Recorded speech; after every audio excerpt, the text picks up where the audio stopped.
कुशेश्वर स्थान के हरिनगर गांव में हिंसक झड़प का एक वीडियो सामने आया है। पैसा विवाद में घर में घुसकर महिलाओं और बच्चों के साथ मारपीट का यह मामला है। एसडीपीओ ने कहा कि 12 लोगों को हिरासत में ले लिया गया है और आगे की जांच की जा रही है।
दो पक्षों के बीच विवाद हुआ था और कुछ असामाजिक तत्व जो है हरिनगर गांव के वो जातिगत रंग देना चाह रहे थे। तो इसमें एक पक्ष के जो लोग ज्यादती किए हैं अनुसूचित जाति के व्यक्तियों पर, उनमें से 12 लोगों को डिटेन किया गया है और भी जो प्राथमिकी में नाम आएगा तो उसके साक्ष्य एकत्रित करके कार्यवाही की जाएगी। कितने लोगों की गिरफ्तारी हुई? अभी तक 12 लोगों की हुई है।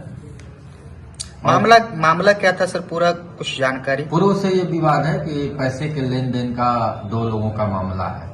उसी में उन 2 लोगों के विवाद को जातिगत रूप दिया गया है और एक पक्ष जो अनुसूचित जाति के हैं उनके ऊपर ज्यादती की गई है। ये प्रथम दृष्टि पे यह मामला प्रकाश में आया है। तो जो भी दूसरे पक्ष के लोग हैं उनके विरुद्ध कार्रवाई की जा रही है।